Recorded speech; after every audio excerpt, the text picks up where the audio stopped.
साथियों नमस्कार, सत श्री अकाल। आप सबको पता है कि 13 फरवरी से किसान आंदोलन 2 चल रहा है। अभी कुछ दिन पहले सरकार की तरफ से कुछ लोग हमारे पास बातचीत लेके आए। उन्होंने कहा कि हरियाणा सरकार कुछ फसलों की एमएसपी पर खरीद की गारंटी का कानून विधानसभा में बनाने को तैयार है, कुछ फसलों पे बोनस देने को तैयार है, जो बिजली के हाई टेंशन वायर निकलते हैं उनके खंभों का मुआवजा दुगना करने को तैयार है, फसल बीमा योजना में कुछ बदलाव करने को तैयार है। आप बताइए आपका स्टैंड क्या है।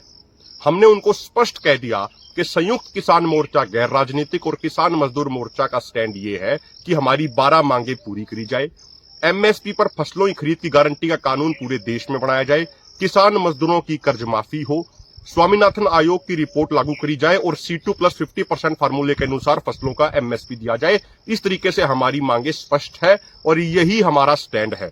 और इसके अलावा एक और महत्वपूर्ण बात, कोई भी स्टेट गवर्नमेंट फसलों पे बोनस देने का ऐलान कर ही नहीं सकती, क्योंकि 2014 में जब मोदी जी सत्ता में आए थे तो उन्होंने कैबिनेट की बैठक में यह आदेश पारित कर दिया था, जो भी स्टेट गवर्नमेंट फसलों पे बोनस देगी अपने किसानों को, उस स्टेट गवर्नमेंट से केंद्र सरकार की एजेंसियां अनाज नहीं खरीदेंगी।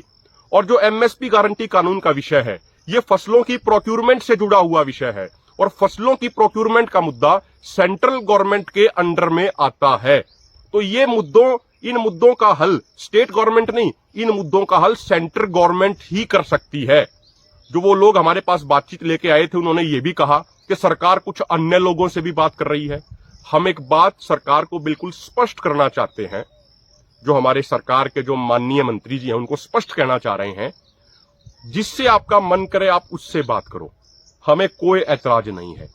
जिसके साथ आप मीटिंग करना चाहते हो उसके साथ मीटिंग करो, हमें कोई ऐतराज नहीं है।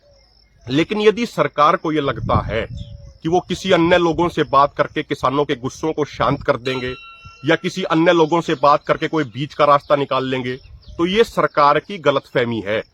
पिछले आंदोलन के दौरान भी कुछ लोगों ने चोरी छिपे सरकार को चिट्ठी लिखी थी, बीच का रास्ता निकालने की कोशिश करी थी, लेकिन वो रास्ता उनका नहीं निकल पाया, सरकार भी फेल हो गई और वो चिट्ठी लिखने वाले भी फेल हो गए थे।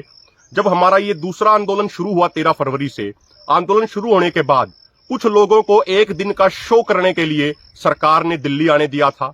वो एक दिन का शो करके दिल्ली से वापस आ गए, लेकिन उसके बाद भी किसानों की नाराजगी सरकार से दूर नहीं हुई। तो सरकार ये बात समझ ले कि हरियाणा का किसान आंदोलन की मांगों के साथ जुड़ा है, आंदोलन के साथ जुड़ा है, मोर्चों के साथ जुड़ा है, वो किसी नेता के पीछे नहीं है। तो जब तक हमारी मांगे पूरी नहीं होंगी, जब तक पूरे देश के लिए एमएसपी का गारंटी कानून नहीं बनाया जाएगा, तब तक किसानों की नाराजगी दूर नहीं होने वाली। अगर सरकार ये सोचती है कि हम किसी और लोगों से, जिन लोगों ने 13 फरवरी के आंदोलन का विरोध किया, उन लोगों से सरकार बातचीत करके किसानों का गुस्सा शांत कर देगी या कोई बीच का रास्ता निकाल लेगी, तो ये सरकार की गलतफहमी है। सरकार पहले भी इस मुद्दे पे गलत साबित हुई, अब भी गलत साबित होगी और आगे भी गलत साबित होगी। बहुत बहुत धन्यवाद।